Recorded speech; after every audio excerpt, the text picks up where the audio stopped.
Hello, everyone, and welcome to another episode of the Reiki Lifestyle podcast. I'm here with, it's just Colleen and I today, actually. Colleen, you want Hey to say? everyone. Yeah. Let's see, we have our announcements and the typical announcements. We teach classes, whether it's human Reiki once a month, or animal Reiki once a month, but they're every other month, generally speaking. So go to our website. You can see the dates for that. We do have our free distance Reiki share every Tuesday morning. That's open to everyone, all lineages, and all experience levels of Reiki. And that's a really great group and amazing community. And then different people listen to this podcast in different ways. So if you're watching on YouTube, we have it on our podcast platforms. If you're listening on podcast platforms, we also have it on YouTube where you can see the visuals of everything. So I think that's kind of our announcements, right? Yeah, I'm not sure if you said that our distance Reiki share is free. I And did. so, okay. Yeah. Yeah, so I just want to make sure everybody knows that it's open to everybody and free. Yeah, awesome. Well, so like I said, it's just Colleen and I here today. We like to do these every once in a while. It's always just fun to talk about the different topics that are relevant to us and in our lives. And of course, we love our guest episodes, but it's fun to just kind of catch up for the two of us today. So, and we were actually not really sure what we were going to be talking about today. We're like, let's just, if full disclosure, but we did, kind of just listen in and, listen into the Reiki energy. And I think, Colleen, what you had heard and what we both heard is just about how we apply Reiki in our practical life, our spiritual practices in our daily practical life, because we're people, we're real people, we're human, we live real 21st century lives. We're in very different places in our life, obviously, because of our age. But it's like sometimes we, on a lot of these things, we're only talking about the really spiritual concepts and not really just how it is, a part of our daily life. And if you haven't noticed, Reiki Lifestyle is the business name, the podcast name. So it is all about how this can be applied in your life, applied spirituality. What are the real things? Because we love our spiritual practices and those deep dives into all of the places and the times that we can spend hours or days, really deep in the energy. But when it comes down to it, for the majority of us, that is not realistic. And so how do we take what we do in our spiritual practices and what do we do in our lives and use it in our lives? And so, so that's kind of what we thought would be a great topic to talk about. Well, I think so. And it really is interesting how the name Reiki Lifestyle has also generated the outcome and the result of Reiki Lifestyle. And I had somebody recently talk about our business name, and it was a big decision. What's the business name? Because my original business name was The Color of Reiki. And it was interesting because I loved the name, but people were always kind of like, what? And what? And kind of curious about it, or they would always ask me about it, or they didn't, something just wasn't clear with the name.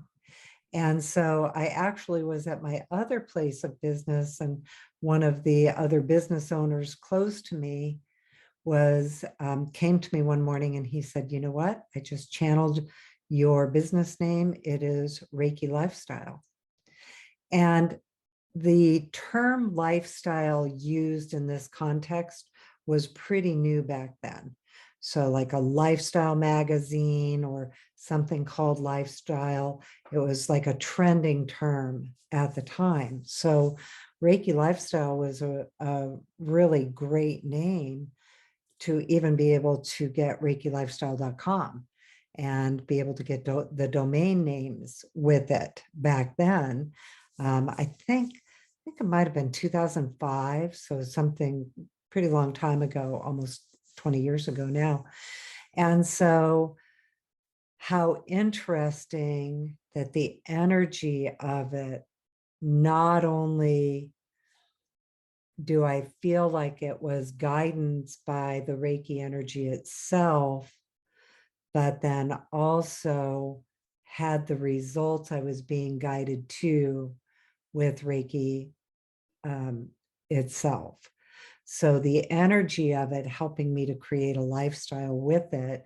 And of course, Robyn's my daughter. So it generated into her lifestyle. And as a teenager, and then going through college and young adulthood. And then, I'll let her share her story with it. So it's been a really fascinating outcome. Our tagline at the time, and still is living the light of joy. And that tagline came from, so it's Reiki Lifestyle, living the light of joy.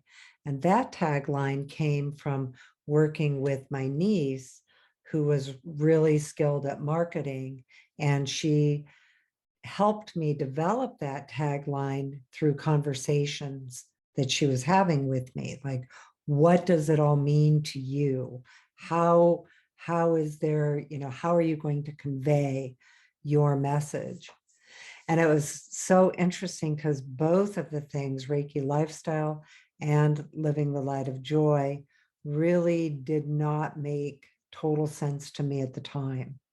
And Living the Light of Joy, I was like, what does that even mean? And so how the energy of that has also guided me and had results that have manifested over time. And so I'd written an article years ago, way back when, called Meet the Spirit of Your Reiki Business. And in that article, I talk about how I was working with a Reiki journey at the time, going deep in and asking Reiki itself, like, if I'm going to have a business with Reiki, why? Like, what do I have that is unique to share? What is my message around it all? Why? What's the foundation of it? And so aside from, the thinking about different marketing pieces and things like that, it really has to have the foundation underneath it as to why.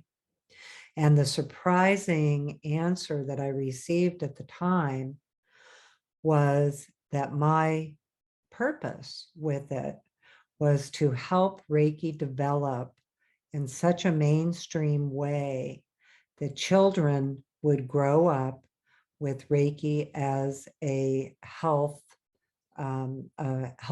option for better health for them, both physical, mental, spiritual, emotional health, but also that they could grow up thinking they could become a Reiki practitioner, a Reiki teacher as a way to support them and their family financially, so that Reiki would be so common that, that would be how children grew up. And I was really surprised at the time because I received Reiki originally because of my horse, ending up injured. And I've shared that story a bunch, so I'm not going to go into it right now, but I thought I would always just be working with animals. That was my primary goal. I also had another successful business, so I did not know that I really was going to take it to this level of a profession and professional business. And for me, it always started off as a personal practice. And what I know now that I didn't know then was that it would actually be a lifestyle and part of how I always call it my life management tool. And, like how I think in terms of, okay, here's today and what is happening today. Invite Reiki, activate it. I talk all the time about how, for me, sometimes that's Reiki on the fly, waking up, like Reiki on. Sometimes just hopping out of bed takes a while, and oh, yeah, Reiki on, and just activating it that way. Other times I'm in a place to do a meditation in the morning, a Reiki journey in the morning, and start my day that way. Robyn and I were just recently talking about this part, was how I do a lot of distance Reiki on the fly too. And distance Reiki on the fly is also, the idea that I can send it to myself in the morning, almost like a flash, like, hey, Reiki, work with me all day, and have the energy continuously work with me. Sometimes I need a little stronger dose than that. And so I may take, the few minutes. And then other times I really am so looking forward to the time I get to spend like on a deep Reiki level, that then, I get really, of course, excited about those opportunities too. So it really is a life management tool for me. And, Robyn will share, I'll go ahead and let her step in here and share about how it's working in her daily life right now too. And her story with it. So Yeah. go ahead, Robyn. Yeah. Like you said, I grew up in it, and then going through college a little bit of, and again, I don't know if I've told my full story around it all, but the general story I know I've told after, with college and kind of a little bit after, actually going into, I wouldn't say resistance, because there was always a piece that was kind of loved all of the spiritual pieces. But for me, I wasn't thinking about Reiki for my daily life. And then there was a whole series of events on why that changed. And now going into it professionally, and also merging into the idea of it in being within our life. And I think that no matter what spiritual practice you practice, it does extrapolate into your daily life. I think it's inevitable, right? It is part of living a conscious lifestyle. And Reiki happens to be our kind of spiritual practice. And also, we dive into other ones as well. It's not the only one, but it is, very much like you said, it's a life management tool, but it's also our spiritual practice, and how we kind of connect into the divine, how we connect into ourself, how we do all of the things, the physical pieces such as stress reduction, the practicalities of when we need solutions to come in. And that's like what you were saying, that distance Reiki, that I send it with the intention that ends up happening for me. And, you do look in retrospect, sometimes it doesn't. And that was the path you were supposed to take anyways, and that's okay too. But I would say that the places where I use it the most currently is, because this is where my life is at, is in parenting. And so there's a couple of places. Parenting is a really big one. I used it a lot over the last few years when I went through some significant health challenges. I had long COVID and then diagnosed with epilepsy, and it was a really big savior for that part. And then also just those kind of practical things, um, the downloads that you get, being aware of those, that development of my intuition in my daily life, those kinds of the spiritual aspects of things. So I guess we have in those three categories, we have mind, body, spirit, right? What are the ways? Because those apply into our daily life, in how we live in all of those. So with the parenting, that is a place that I really utilize it and really need to utilize it. So it's for all of us. It's for my whole family unit. It is luckily, I'm fortunate that my husband, while he's not like a Reiki practitioner, he's very supportive of my career, of my work, of Reiki in general, and how we utilize it in our household. And then for my 6-year-old daughter, she's super interested in it, loves it, asks. It's one of her things that she goes to first when she is needing support. Usually it's an ice pack and Reiki. Anytime she gets hurt, she needs an ice pack and Reiki. And so that's a place, but also when she needs emotional support. So we do Reiki daily because I've made it a part of our bedtime routine, where I just give her, most of the time it's a few minutes of Reiki every night. And I would say it's like usually 3 to 5 minutes, but sometimes I'll give her 10, 15 minutes depending on what she really needs and what I have left in my tank at the end of the day.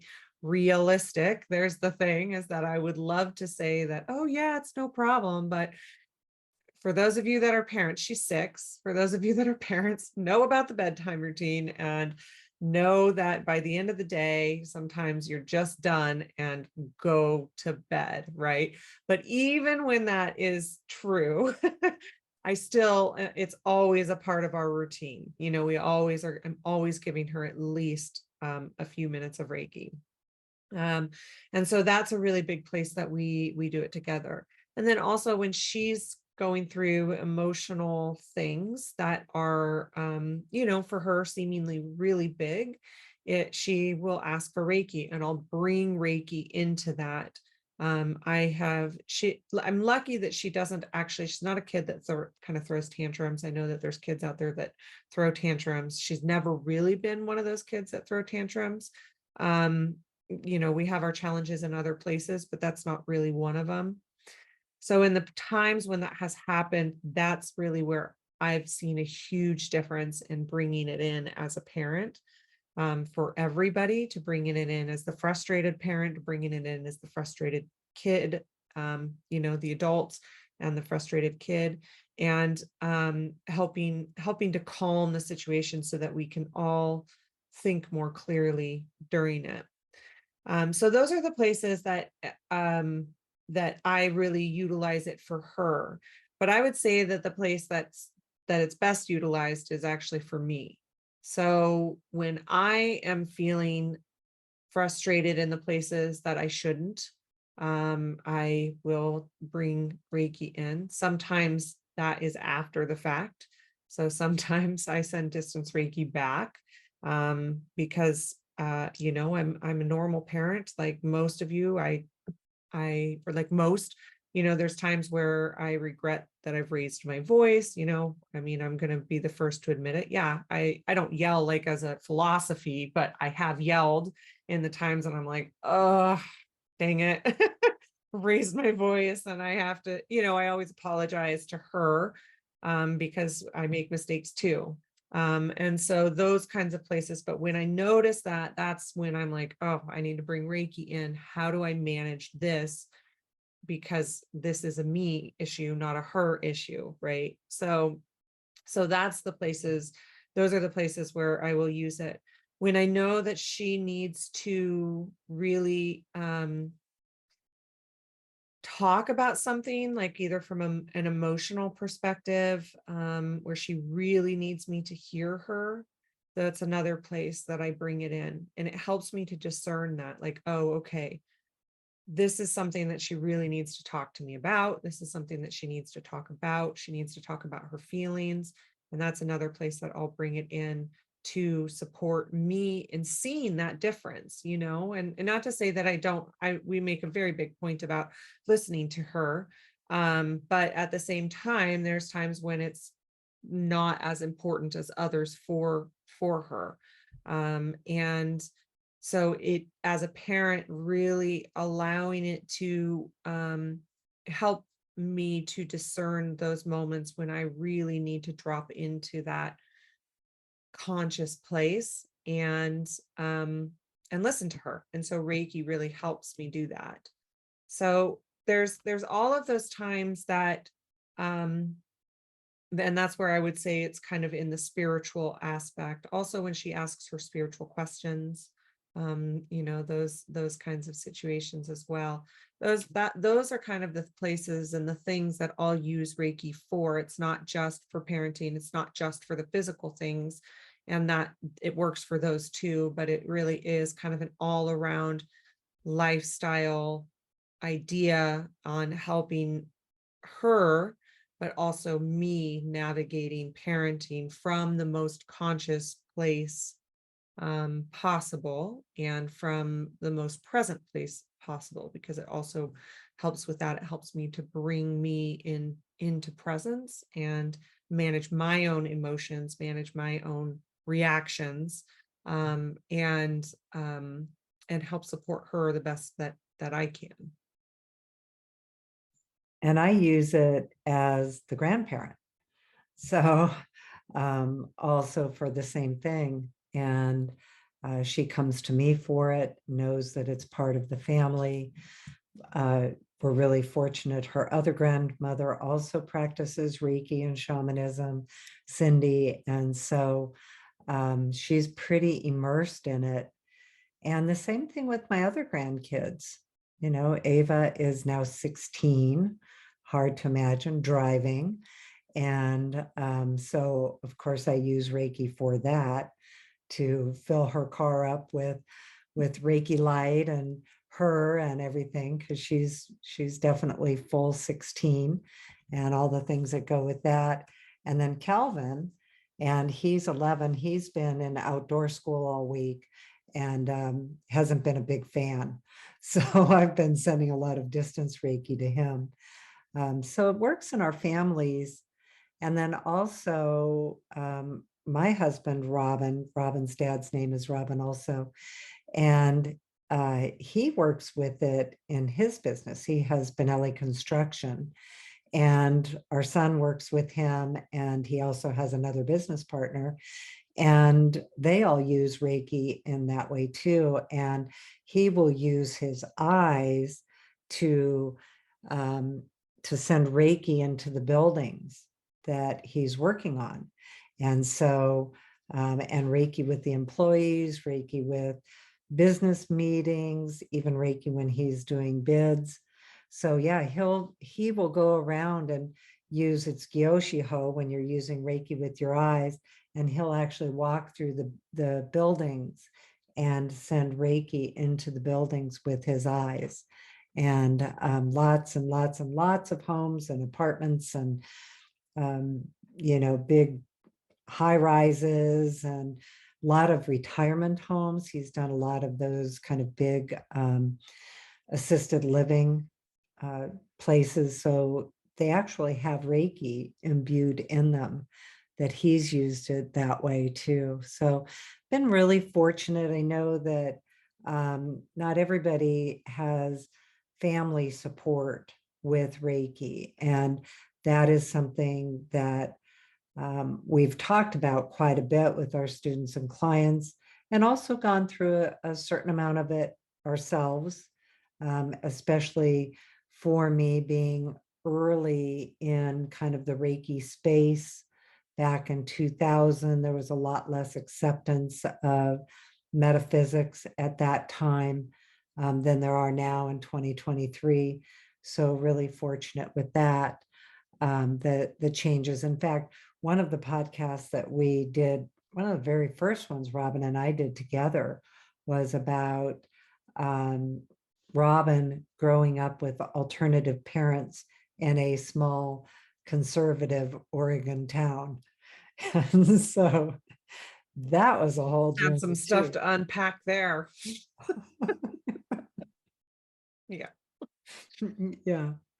Mm. So, yeah, it was, there was definitely resistance. And I would say, I was thinking about it because one of the things that we do so much with is Reiki community. Like, we think of it, or people may think of it as, this is our job, is to be with other Reiki people, with our distance Reiki share, for instance. But for us, it's our community. And when we get together in all these gatherings, even our classes, it's like, oh, here's our people.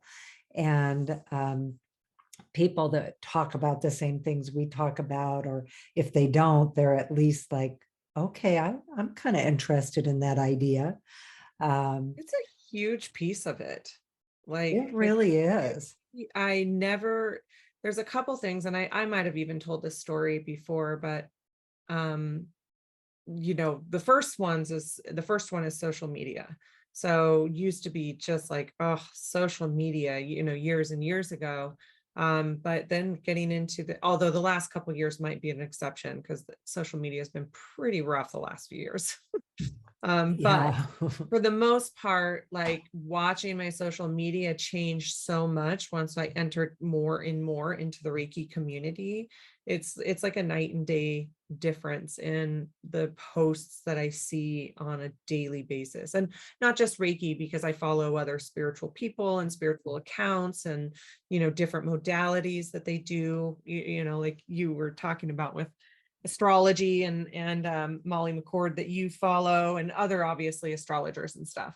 But lots of different modalities that we follow, and just watching that difference and how that evolved. But there was a really big uh, example recently, and I don't want to actually talk about it, give away too much with it, but a person very close to me deciding to, over the pandemic, deciding to kind of shift out of their career. And part of what was happening during that was, as I was diving deeper into, because I think the online portion really helped with that, especially for us, Colleen, we just dove deeper Yeah. and deeper into community during that time. Not to say that we didn't have community, but it was such a huge guidepost for us during the start of the pandemic all the way through, and now still. But just the contrast of, as they were kind of making this decision, and the community was so toxic. It was so toxic. Like, in comparison to this Reiki community, that it's just like, we were all supporting each other. We were you would just see, like, I need support in this, I need support in this. People were just so beautiful to each other in our community, and watching that, and especially in the distance Reiki share, but it was outside of that too, watching that, as it is every week we would get together and support one another, and get together and just have this beautiful exchange of people, that even though we have a diversity of beliefs, and we decided very early on that the Reiki share, there was to be no politics talked about it, or anything like that, and so anyways, we decided very early on that that was the policy. And we know that other people have differing opinion. We have differing opinions, right? You and I.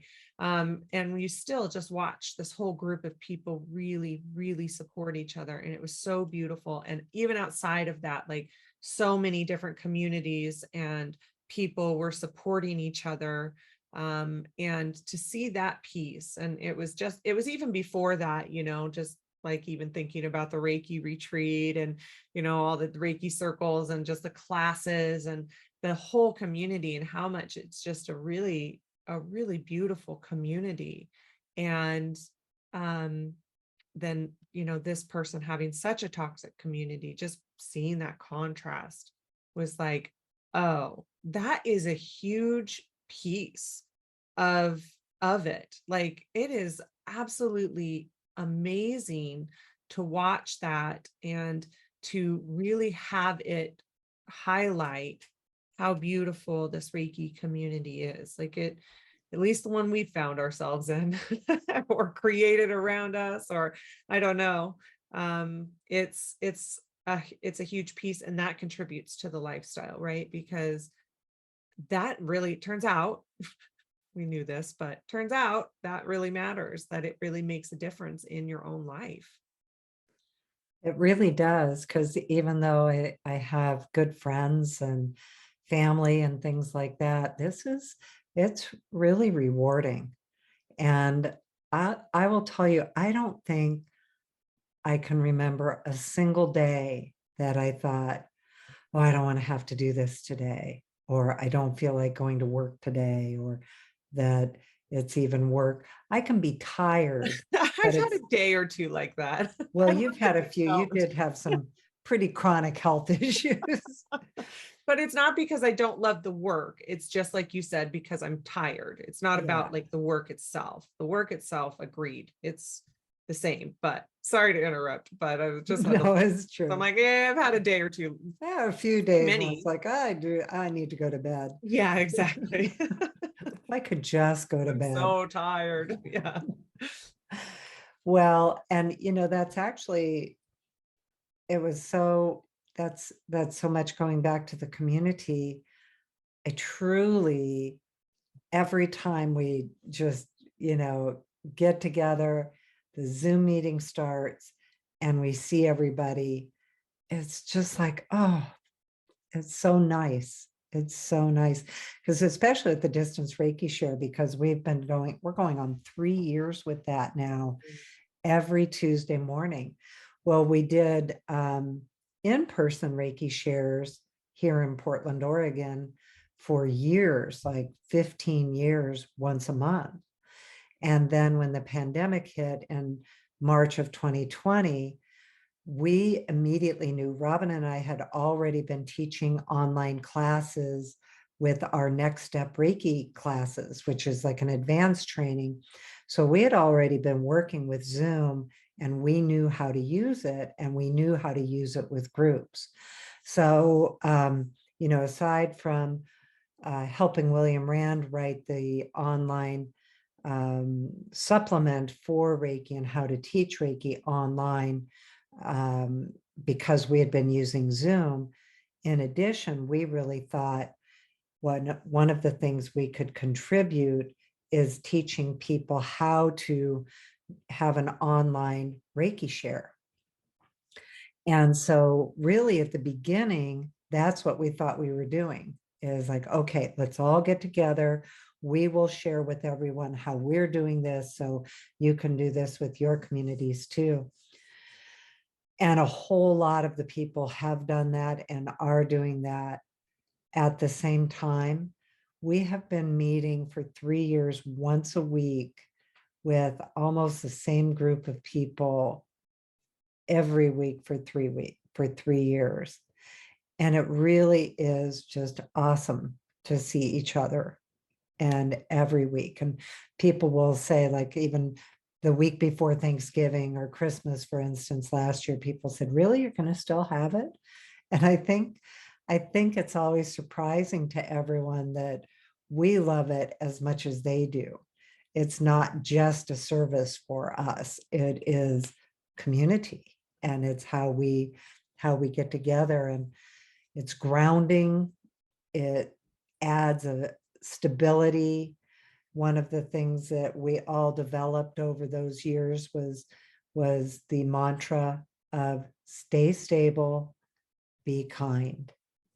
And so with all of the things going on, I just can't tell you how often it would be like, okay, wait, just stay stable and be kind.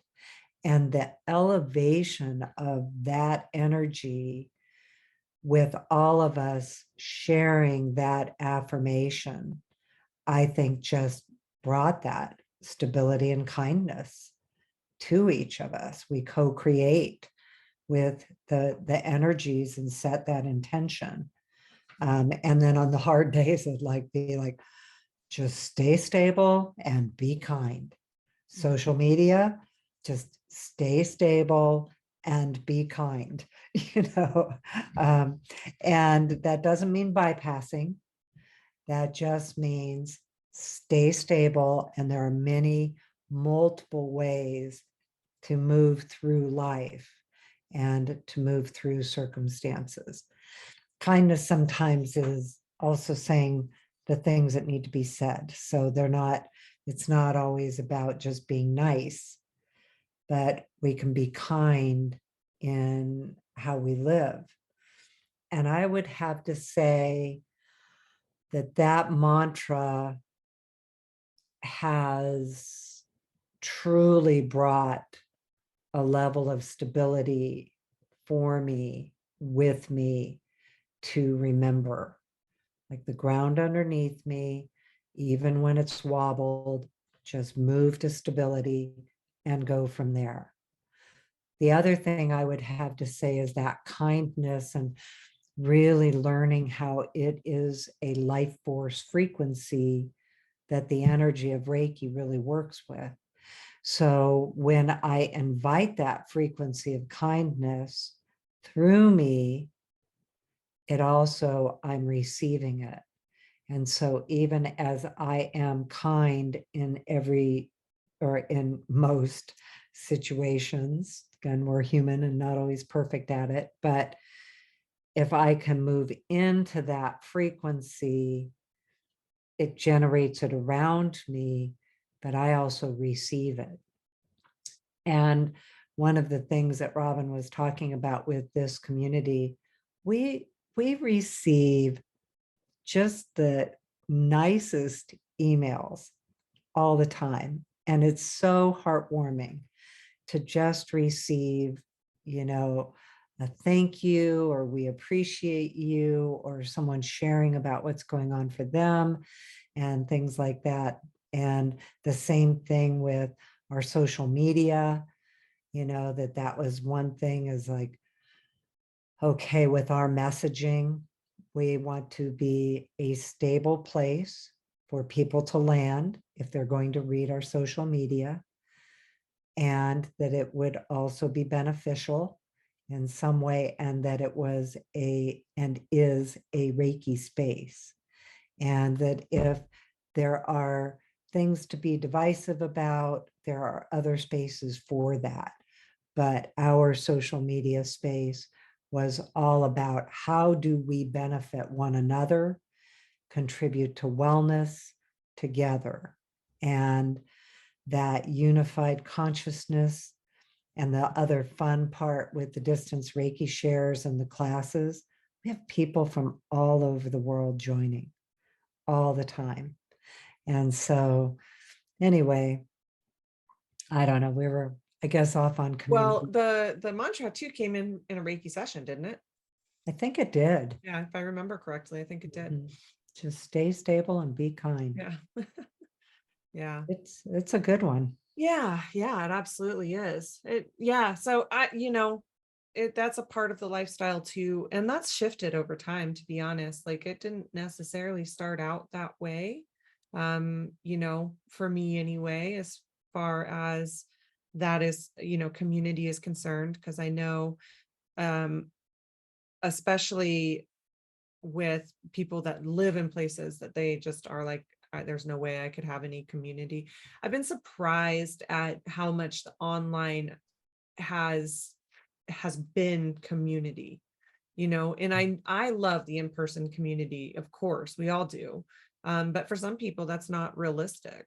And to know that it's like, if I meet the majority of these people that we've been together with for the last 3 years, in person, like, I feel like they're friends. I know that we'd meet in person and pick up like, right away. So, so there is that piece of it, that if community is hard to find, like where you are, where you live, or maybe just your circumstance, even your familial circumstance, like it does really make a difference. And it really has mattered, I know, to us and to many people that are within our community, and really does feel like that support that you get with like even an in-person community. And I want to add, something's telling me in my ear to add this, because they're going to be the people who are not able to join the community live, like either in person or online. And it's one of the reasons we were so guided to post everything on our YouTube channel and on our podcast platforms, because the other thing I know about the energy of Reiki, we can tap into that energy even if we're not there live. So distance Reiki, like let's say you're not able to join any of us, you would like to do some of it on our YouTube, because we always post our the information from the distance Reiki shares, and we also post invocations, Reiki journeys, meditations, and things. And I really believe that you can experience being a part of it through the energy itself. And so let's say you can't even have the time to get to the YouTube channel or even the podcast channel. Just simply use that distance set symbol to tap into the energy of Reiki community, so that number one, you can experience the energy of it, whether you have like the big aha, I know I'm in the middle of this, or whether it just brings some of that stability. But also what can happen is it can guide you to where the community that you are able to attend is available. So there's almost like that energetic magnet draw of, oh, here it is, and here's a time and place that I can join. So just even opening to that possibility. I tap into the group energy completely at times, definitely outside of actually being physically there live, either online or in person. Like I feel like we can tap into that support. The other thing is too, we can actually, like, oh my gosh, ask for support, ask for help, and immediately see how it shows up. And in a variety of ways. And it may not seem like it's exactly like for like, but it's there. And the energy, and again, that foundation is there, that foundation of support that is there. So, and we've been talking a lot, kind of in a couple of different ways, with some of it is Reiki business, and then parts of it are our personal Reiki practices and our personal Reiki, and spiritual practices. And one of the things I've been really called to talk about lately is that people who have a Reiki practice don't always have a Reiki business. And a Reiki business will always have a Reiki practice associated with it. We will always have our own personal relationship with the energy. And I would have to say that developed over time for me. So when I first started out with it, I had all of the compelling enthusiasm of like, run forward as fast as I can. I want to do more of this. I want to do Reiki all the time. It's like this huge, whoa, here's what I've been looking for all my life.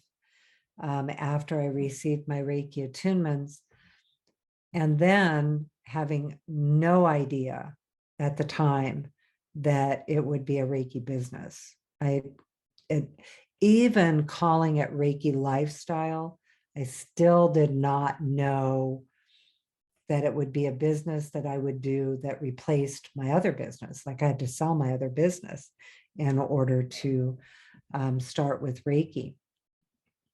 So I definitely did not know that was the plan, although now I know that somewhere I knew it was the plan. Reiki certainly knew it was the plan. But I started off really like excited about the Reiki practices, loving some of the ideas of the Reiki businesses, and then also going through the same thing everybody else goes through if you are taking it either into a more devoted or dedicated practice. And then for me, taking it into a Reiki business was a whole other way of thinking. And moving into business practices using Reiki. So how do ordinary business practices apply with a Reiki business? And of course, I started that back in the early 2000s. So we know that there's a lot that is different now. In fact, I didn't have a computer. In fact, when I was accepted into the licensed teacher training program with the ICRT, I didn't have a computer. And Corey, that does all the vision publications, designs and magazine and things, and then William Rand, they were the ones helping me with my computer. And I was so computer illiterate that it actually became an ICRT policy for anybody going into the licensed teacher training program that they had to have a computer already so that it did not end up with somebody else, our mentor teachers trying to help the person get that far. So, going from that time to this time, business practices still have, again, going back to that basic foundation, but how those are accomplished has changed and developed so much since I've been in business. And, everything originally was print ads and flyers, and how do you make that happen? And, we didn't have personal printers. We didn't have personal computers, to really do the things that we can do today. So all of the practices back then, how do you tell people you exist? Well, and I wonder if that's a whole nother episode going into all the business practices. We could go Totally. into that really in depth. But I think what you mean is that you have used Reiki in that aspect as well. It's the backbone of all of that, and letting you guide that, letting Reiki help you, letting it guide you in your Reiki business also as a part of your life, because it is what you do for a living as well, and how the energy has helped you followed the energy as much as applying it to the practical pieces of owning a business. Absolutely. And how it has, I would have to say, in that really continued to help me with being curious. Mm. And curiosity to me is one of the things that I think is so essential as a person. And it's easy to lose curiosity in the mundane. And Reiki energy attracts that curiosity and possibilities. It opens possibilities. It opens intuition. And childlike wonder. So they kind of go with that. Curiosity to me includes that childlike wonder. What are the things I'm curious about? Some of those curiosities led to business practices, but they also just led me to the pondering of philosophy that I love with Reiki. Robyn's laughing. I'm just laughing because I too love to ponder philosophical topics, but that's all. You're so Pisces. That part for you was already unlocked. That's true, right? Yeah. You're like, yeah, oh, wait, yeah, you are very Pisces. So that is like, yeah, you can go in deep into all of the topics. So, but I think that it does bring us into like, one of the places that we didn't really talk about is kind of if we're talking about mind, body, spirit, and in our practical life, that does bring us into the spiritual aspects of our practical life, right?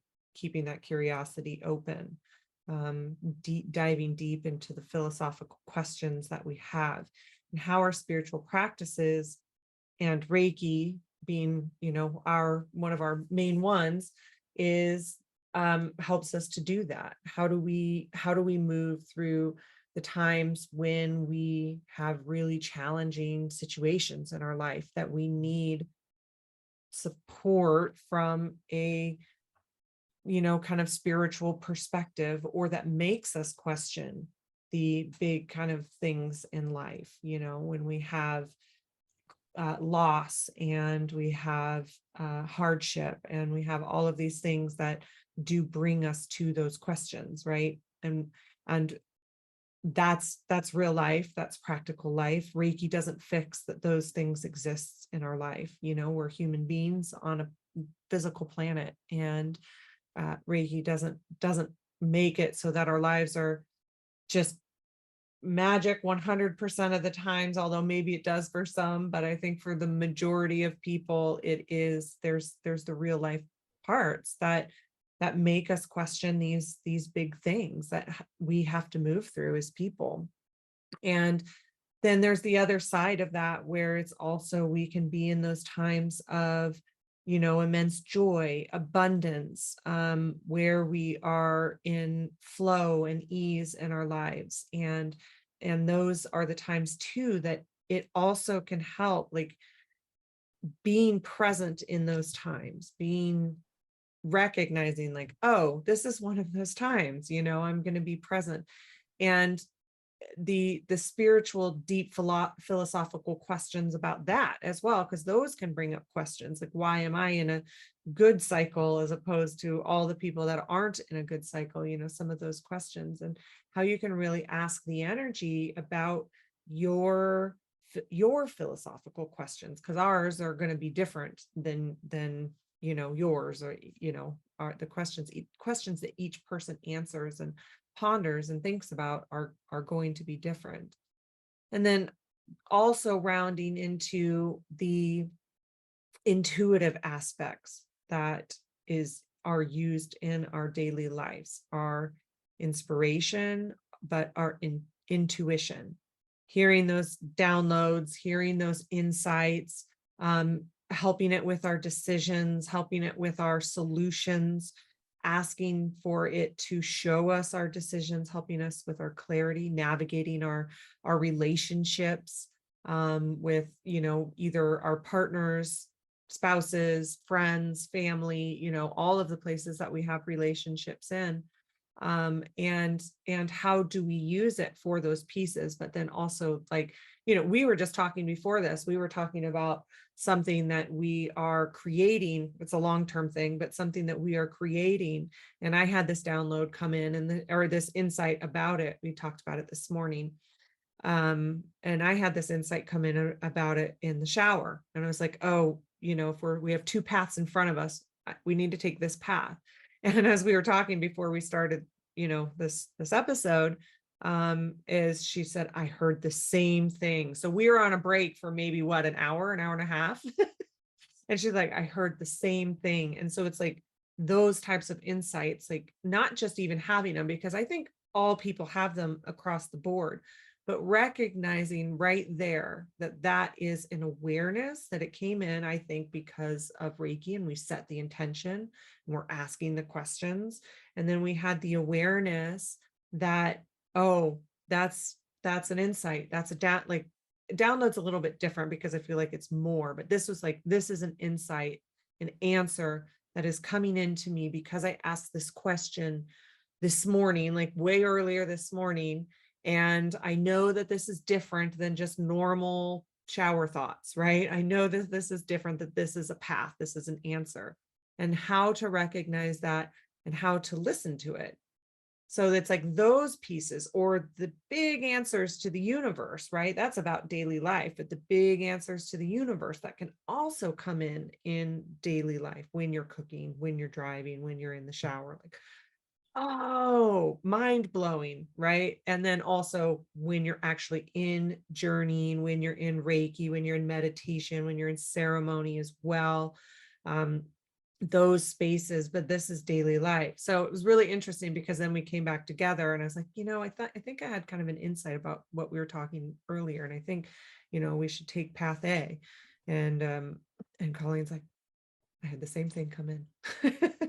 Well, and then to take that a step further is one of the answers was a connection that we had made years ago in some of our own online training. And both of us saw the email.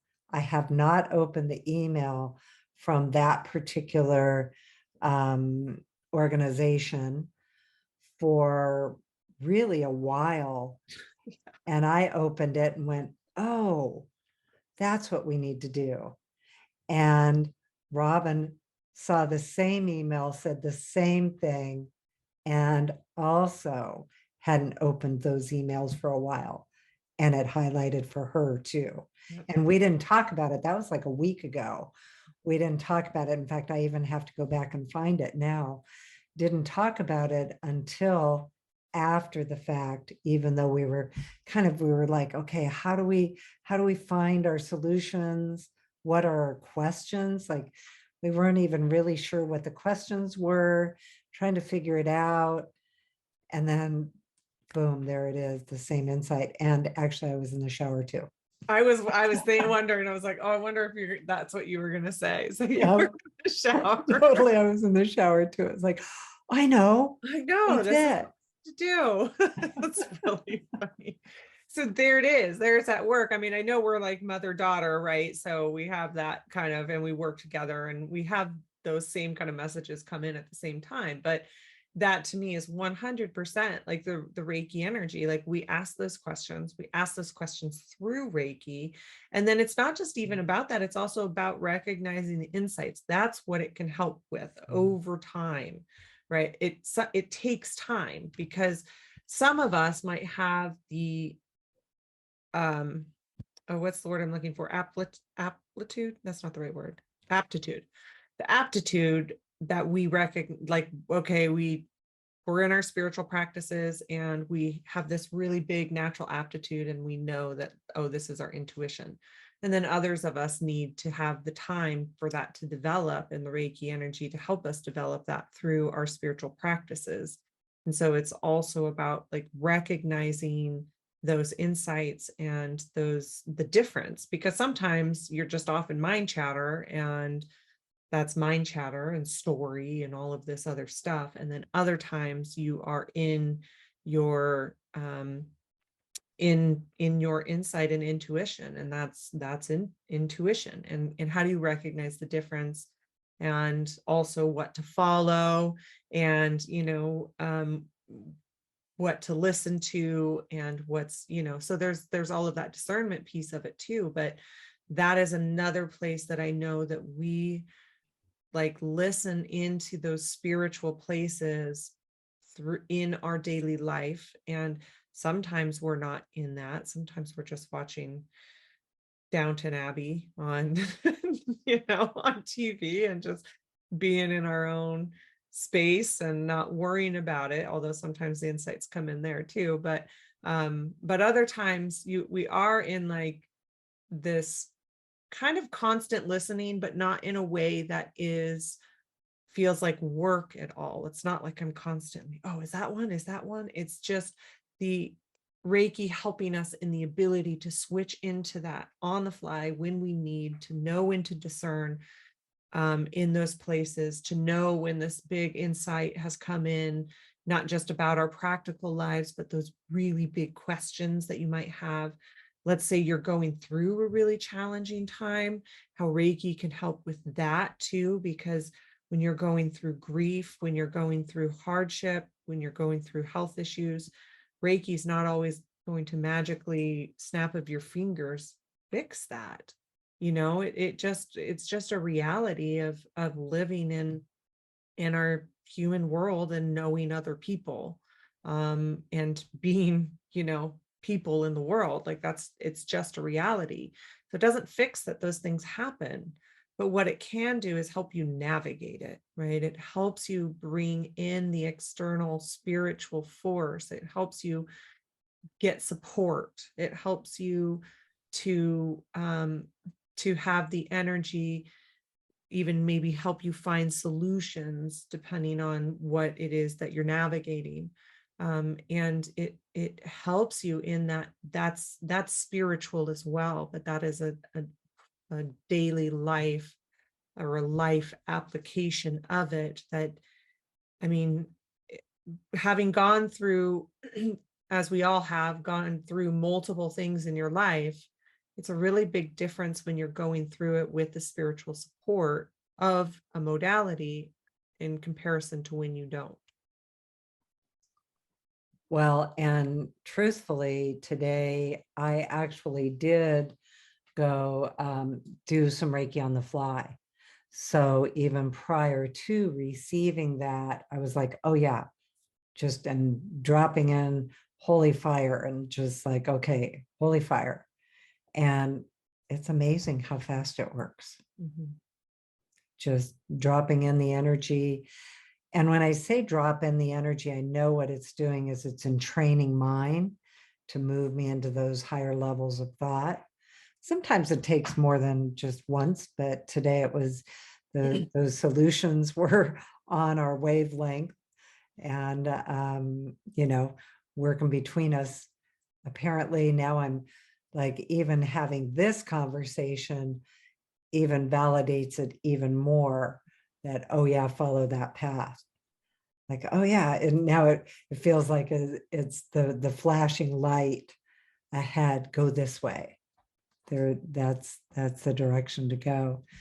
And so that's also true, I would say, just in my personal life for those same things with solutions. We were talking last week, this is March, and this probably won't post until April. So some of this we will have already gone into, but there are huge astrological transits that will be lasting for years, really, that are shifting right now, and talking about how we use Reiki to navigate through those changes in the energy and moving into the higher frequencies of the astrological transits. So the one right now is Saturn in Pisces, and then also Pluto moving into Aquarius. Both of those are really big energy bumps. I have personally really felt it and had probably a more difficult time managing the energies than I've noticed in a while. And so, I'm always thinking, oh, good, I have Reiki as the tool to go through this.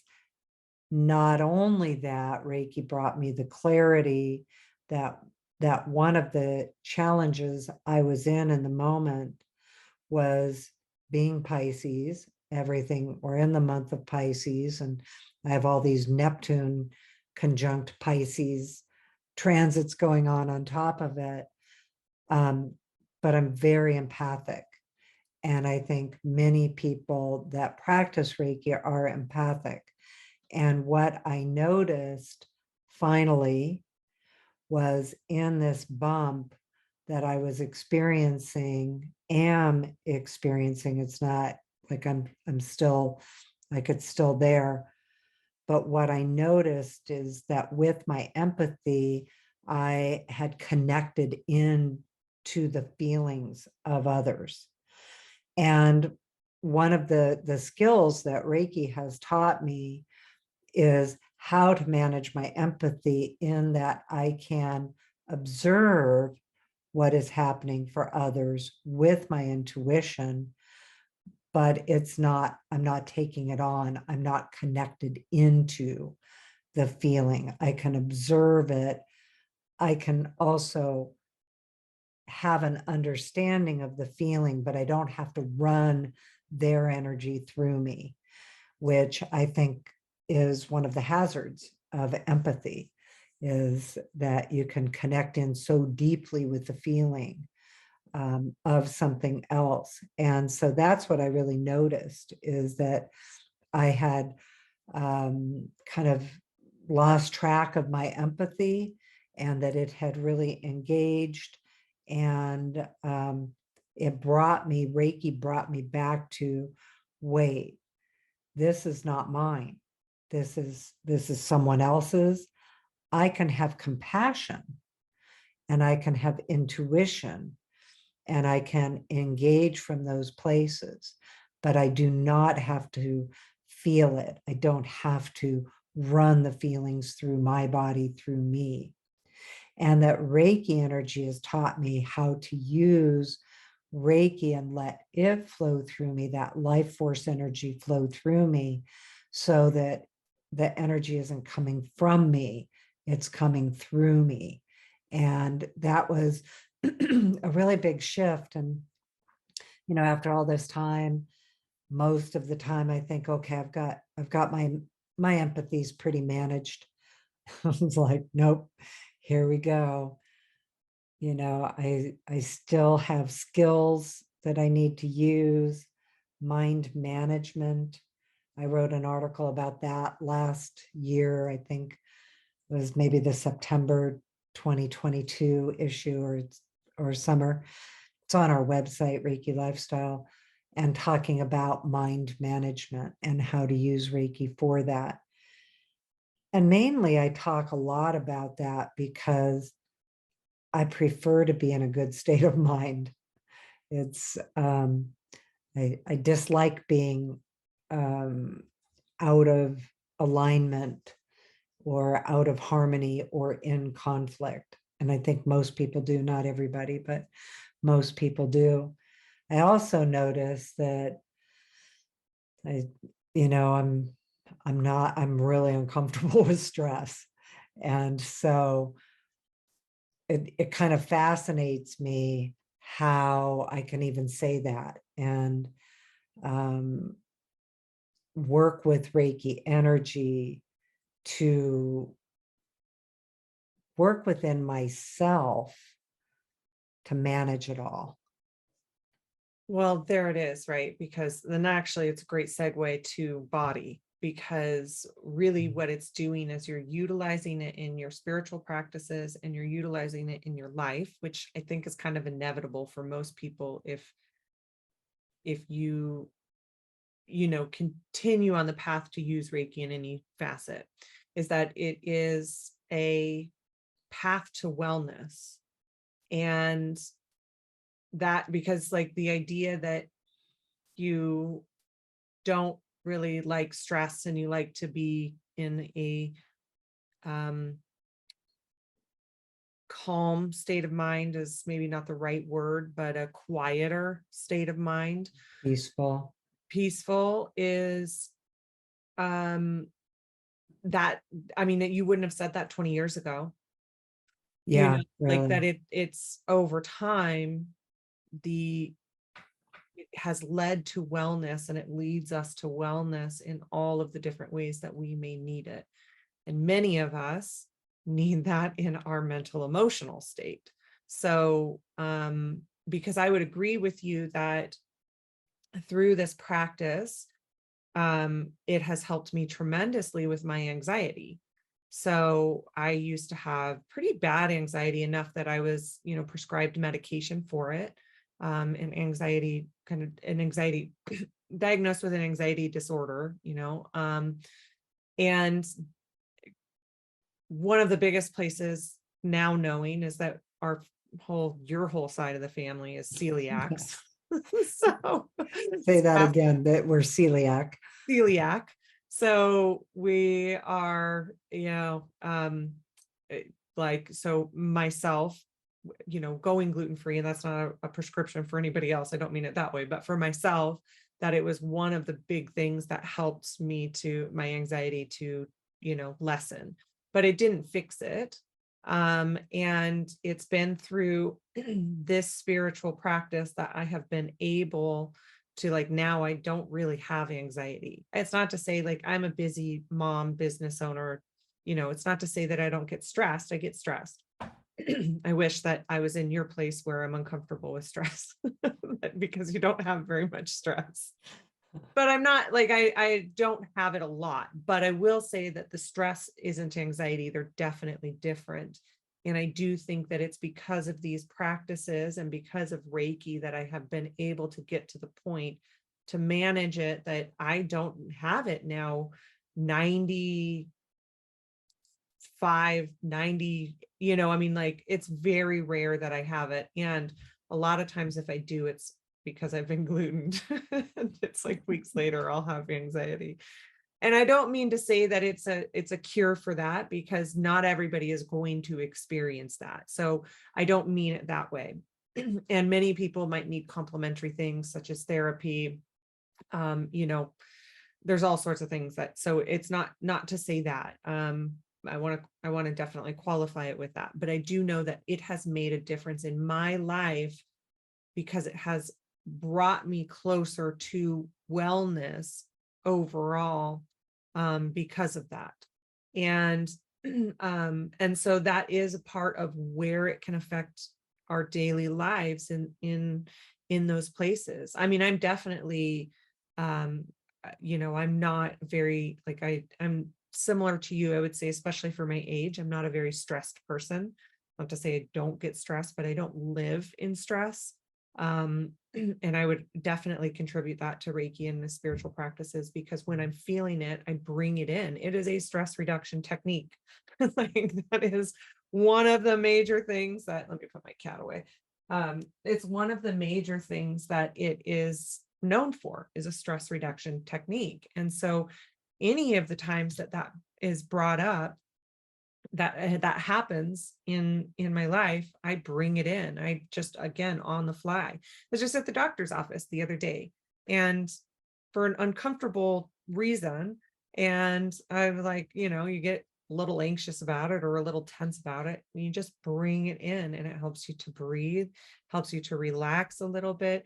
And there's a level of muscle memory to that there's a muscle memory to that the more that you bring that in those situations, the more it does that you, okay, relax, take a breath, relax the tension in your body, all of these things that can arise from that, that over time it leads to more and more wellness, at least in those areas. And there's, again, with the same with the spiritual, same with the kind of like mental, emotional pieces, the things that you can do with it are infinite. So these are just a few examples in our own lives, but you can extrapolate that out to so many different things.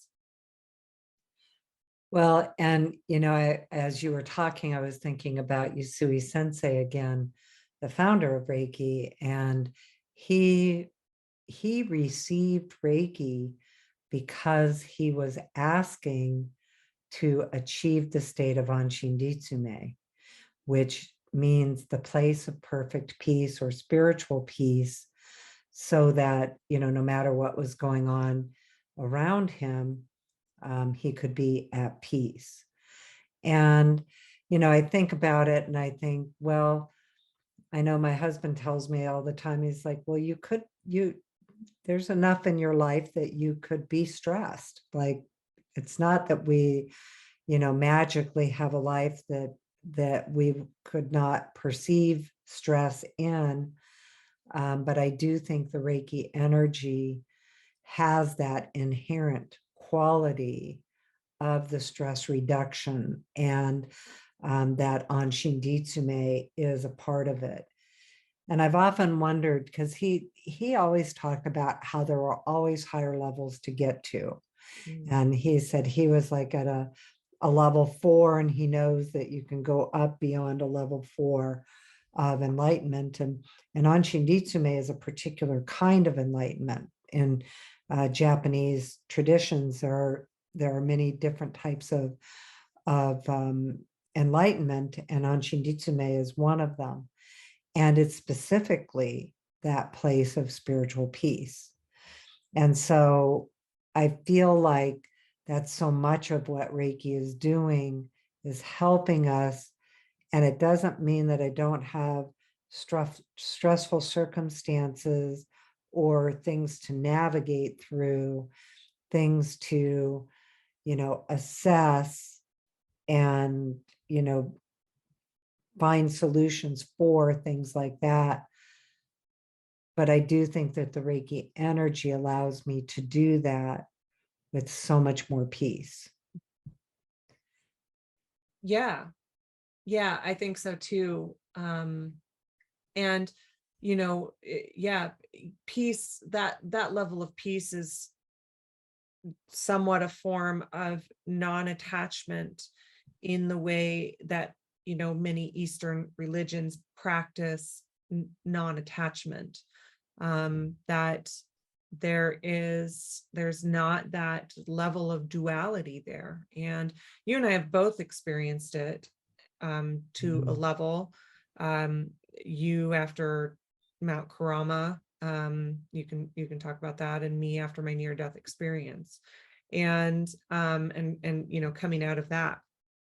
And there are all sorts of things going on around you, and it's not easy to achieve. I will say that, like, obviously, sometimes I also wish that I could be back there, and other times I'm like, well, at the same time, I don't know if I want to be there all the time, right? Just experience it and then kind of come back into a different, but I wish there's also saying that, like, oh, wanting a happy medium where I have less of the attachment. And but that's what we're all trying to get to. That's the point of all of this, is what we're all trying to get to. But yeah, it doesn't, the thing is that, like, I just have come out of a dark night of the soul, like these last few years, and particularly in December of 2021 was like, that was the crux of, that was a dark night of the soul. That was the crux of a lot of different things coming together, really coming from the long COVID. And then there was a variety of other things that all hit right then that were outside of that. That was really, really challenging as a person. And, we had sessions. I had sessions with you. I used Reiki as much as possible. It didn't fix it. But it also taught me about it. Like, you're able to dive deeper into it. And you're able to ask, why am I going through this? You may not know the answers. Maybe it lets you know the answers in those times. Maybe it doesn't. But I will say, getting back to kind of the body piece of it, because that's a whole other rabbit hole that we could go into, that what it did do, especially during that time and a little bit before, is that it highlighted my solutions for my body, right? Like, going through that wellness, it didn't fix what I was going through. I still was really, really, really sick. And then on top, all the other things that I had going on that was a part of it. But what it did do is it highlighted the people that I needed to see. It highlighted the solutions that I needed as far as my physical, mental, emotional, spiritual work that I needed to do. And I know for a fact, following that trail, that it was Reiki that highlighted those solutions and me asking for it. And even though it didn't fix my health problems overnight, like we all hoped that it would, that wasn't what it was about. It 100% fixed it by sending me to the people that I needed to get to in order to fix it and help my body, and all of the different things that I needed to do to get through that, and on a mental, emotional, and spiritual level as well. And so those are the places that it continues to lead us to wellness when we ask for it, and when we, you know, hopefully can see where it's leading us. But I feel like even if we aren't 100% like, oh, yep, that's it, it still is leading us there, even if we're aware of it or not. If we're asking for it and asking the energy, like it does lead us there over time. Well, and the resources, Yeah. like for them to show up that you're talking about, maybe just because not everybody's aware that you had long COVID, and because you got that right at the very beginning of the discovery that it existed, Yeah. which was Well, pretty amazing that you got the diagnosis as early as you did. yes. Although it wasn't like a diagnosis, my doctor kind of offhandedly said, maybe it's long COVID. And then from there proceeded to be, because I was really early. So I got COVID in 2020, December of 2020, and my symptoms started in February, mid-February of 2021. I had so many symptoms. I don't even know if I could list them all at this point, but it started with really bad tachycardia and shortness of breath. And that's what started in February, that February, and then proceeded to just get sicker and sicker and sicker throughout 2021. And then it started to finally kind of subside a little bit in the summer of May, maybe April, May of 2022. And I was really early in that. I didn't actually have a diagnosis of it. It was like kind of an offhanded thing. But because my tests, they didn't have markers on how to test you at that point. And there were a lot of doctors that gaslighted me on it, a lot. And then because I didn't at the time have a positive COVID test, when I got it, there was issues with timing, and, I don't want to get into that piece of it. That they couldn't actually confirm that I had long COVID. Only now, because so many people got it, and there are some similarities of symptoms that are across, not everybody has the same symptoms, but there's a few that the majority of people have, that they would now probably be able to diagnose me with that. So I had to kind of go through the whole thing of like, is this long COVID? Is this something, like, we tested for all of the different things? Is it something Environmental issues in the else? house. Yeah. Is it something else? Am I dying? That was a legitimate question for a long time. But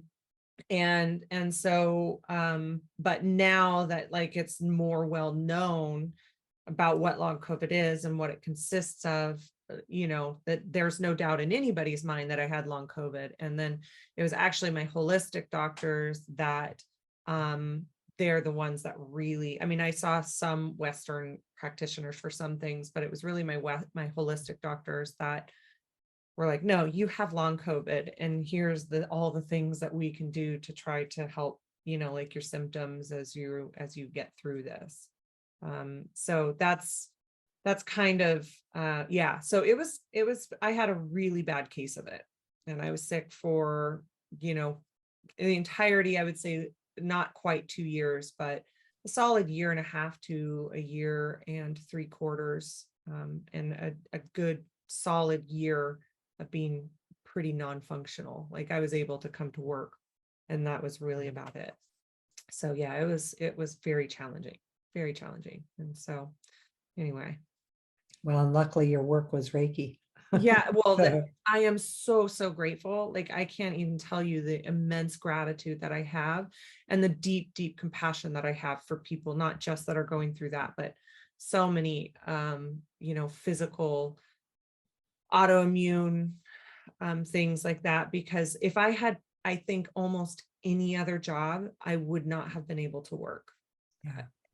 And so I'm so grateful that I got to be within the Reiki energy, that, and also the business was able to be online too, because I wouldn't have been able to be in person with people because I just wouldn't be able to stand that long, like in a Reiki session, that kind of thing. So yeah, I'm so grateful, and that's part of what it told me too, was when I was asking about it and really, going deep into the Reiki energy and the piece of it around it, is that,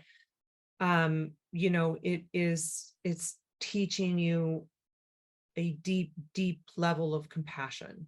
And that is part of the point of it, especially being a spiritual practitioner, and overall spiritual person, that there is just a level of compassion that you are learning here, and a depth of compassion that you are learning here that, without going through this, you just wouldn't have. And so I'm also very grateful for that, and also very grateful that it's generally over, because not everybody has that luxury. And so I'm so immensely grateful for all of those pieces of it. But it was also a dark night of the soul time frame. So It really was yeah. for a long time. And like you say, I observed you, and one of the results with that we attributed to Reiki was how amazing a lot of the doctors and holistic practitioners are that you found, that you were so guided to. So guided to them. It was unbelievable. I'm so grateful for them. Yeah, yeah, I really am. And it was Reiki. And it really was, as much as possible, going through that time frame as consciously as possible, because it doesn't change the challenge. And then the external things that also occurred during that kind of December time frame, which ginormous Pluto opposition, was that what it? I think so. Yeah, I mean, just Or Pluto square Pluto, I where? think, and Yeah, maybe Uranus oppose Uranus. yeah, in my eighth house, which I think my eighth house is in Scorpio, right? Yeah. Yeah, yeah. Anyway, so there was other things that happened that caused that time frame. And it was that time that, here's like where it applies, that, boy, how would I have reacted to all of that had I not gone through it as consciously as possible? Like, really calling in Reiki, my spiritual practices. I had some really hard stuff with people in my life. And as kind of as best as possible. And I think, honestly, I responded really from a place as much love as I could. Yeah, you really did. Yeah. And I 100% attribute that to being in my spiritual practices and having Reiki to help me navigate that, because I had to go deep into some of that journey work. Like, I was so sick. Yeah. Anyway, and that's to where it applies to your daily life. Like, okay, how do I respond in this situation with as much love as possible? And it's a spiral. There's some days where, like, not doing it. Not doing it. Not feeling the love. Not feeling the love. Like, and then you go back and you're like, okay, I'm going to continue journeying on this. I'm going to continue going into Reiki with this. I'm going to continue asking Reiki and my guides for support with this. How can I respond with the most love and most compassion that I'm capable of in this moment? And I think that that was, that's where Reiki supported me. It didn't fix the issue. It didn't fix that it was challenging, that it was super challenging, didn't fix any of that, but it did change how I would respond to it. And sometimes that love is setting boundaries. Sometimes, like you said, that kindness, that love is saying the hard things. And other times it's just working on yourself.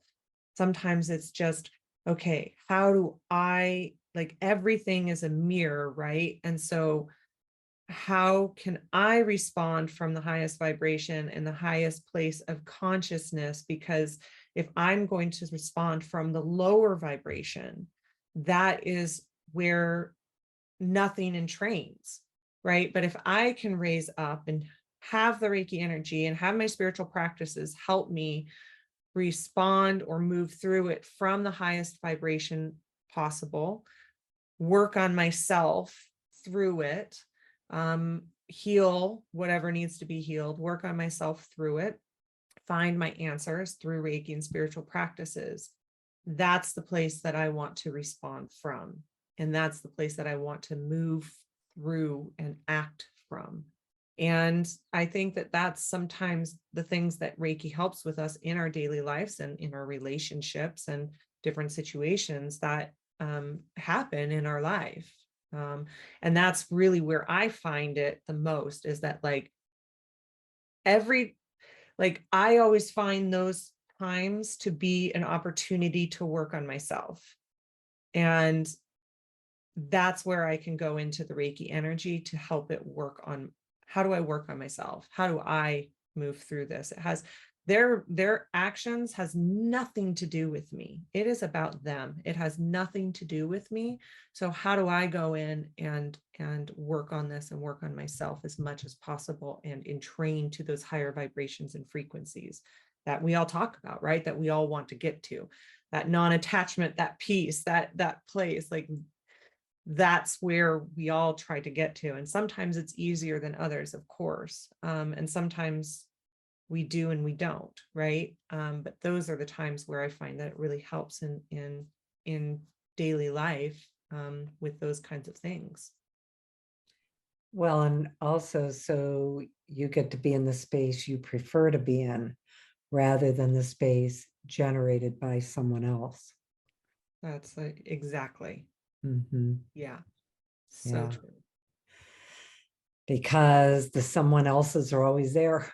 That's very true. And depending on our life circumstances, they're more frequent than others, right? Yeah. So that's a And very, more challenging than and more others. challenging. And that's Yeah. a very real piece of it. That is, it's, you have that part of it. And but we can, it's part of, I guess the bigger point is, it's also, we're talking about it, how it applies to our daily life, like our real life. And that's part of where it applies to whatever that means for us. That's part of how it can help you navigate it. And like I said, like even the healing on us is sometimes drawing a boundary. Like, that's my healing for today. I need to draw a boundary, or I need to say the things that I need to say. So there's those places too. It's not just all about like, I'm just going to sit here in my Zen like state. It is also those other actionable pieces.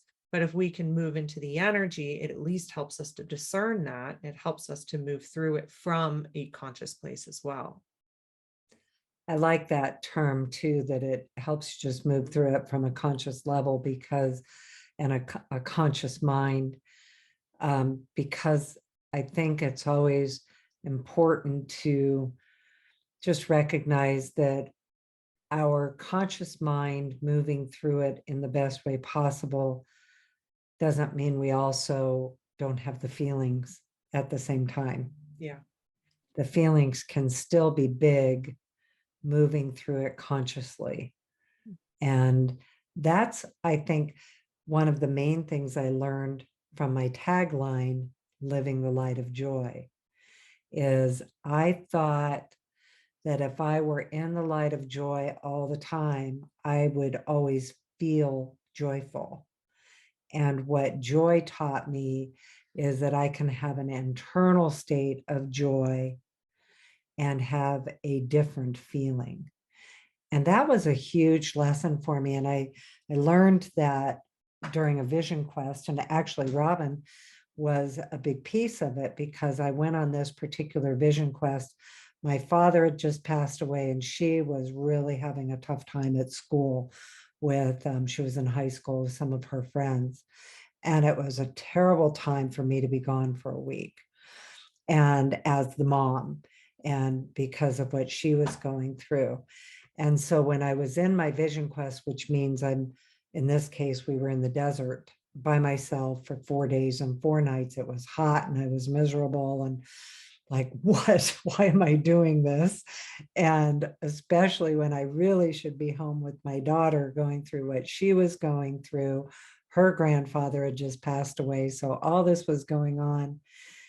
And what I was shown in my vision was that I could understand internally that just because I was feeling guilt and difficulty and hardship in this vision quest, internally, I still had that light of joy within, and understanding that it was a state of being rather than a feeling.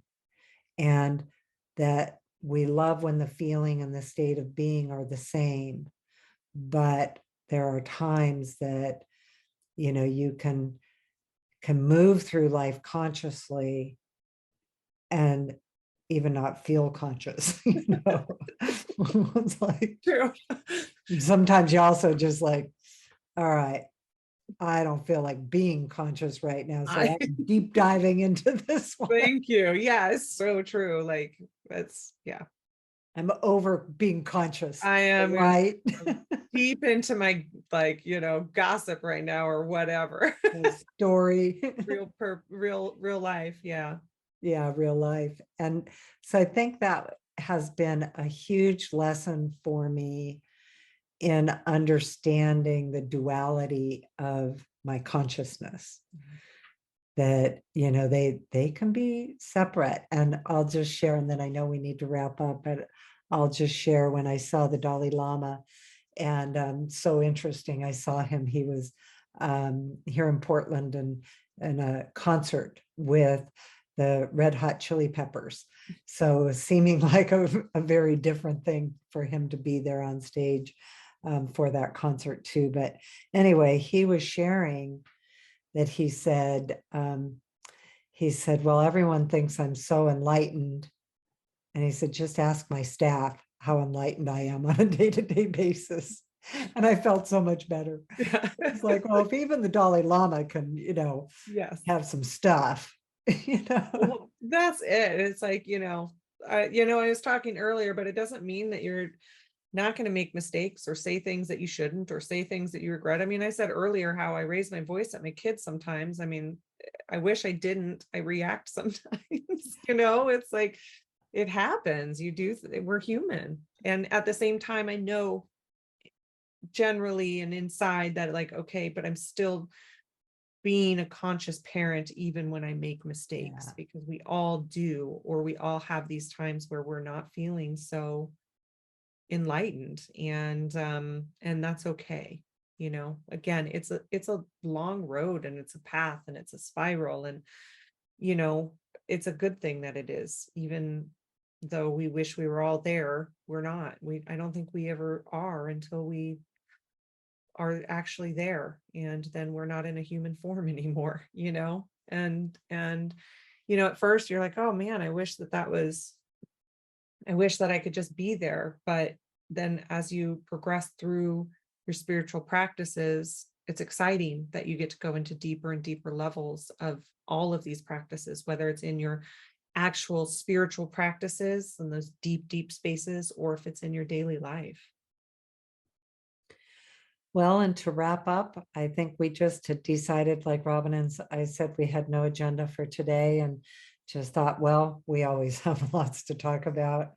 And so, this is also as me being also, she talks about in parenting, that I'm still a parent, although I don't really need to be parenting anymore, which is fantastic. And I get to be the grandmother rather than the parent with the grandkids. But that's, of course, I'm still a parent. And of course, I'm still concerned when my kids are struggling or their kids are struggling, and managing it on that end too. And then managing my own self through being the parent of adult children. Yeah. And that's a whole other subject. We've kind of run out of time, so I'm going to wrap it up with that. But I really utilized Reiki during that time frame still, but during that time frame of shifting from when I was in really active parenting into like their 20s. My son's 41 or 42 now, and Robyn's 38. And so, they're really we're all on the other side of this, where they're full adults.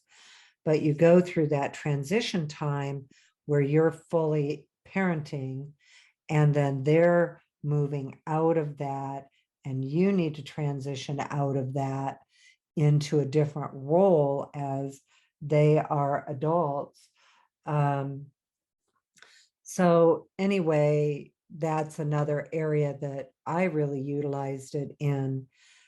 People often ask how we have such a good relationship, and we really do use Reiki with it. Mhm. I mean, we're really naturally very compatible anyway, and always have been. But we both use Reiki in our relationship, both as mother, as daughter, and all the different relationships we have in the family. That Reiki really was very, very instrumental for me in really navigating through that parenting time of transition. I think it's a good topic. We should have another episode about that, because it's something that it gets brought up in our circles often enough Yeah. that people are like, how do I navigate having adult children?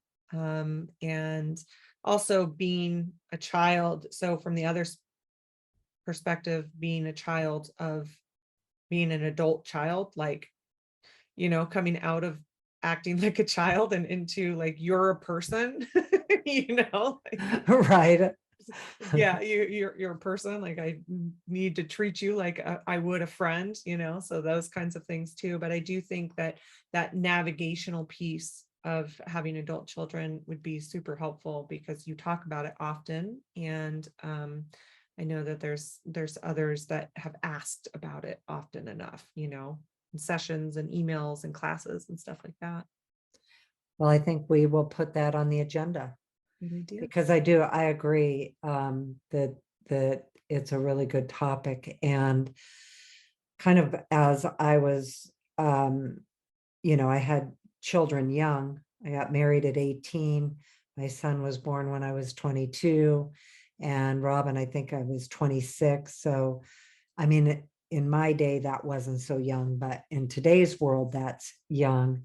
And so I was one of the younger parents of children, and went through a lot of this first, and observed how I went through it, and some of the skills that I developed, because they were necessary. Yeah. And how do you do that?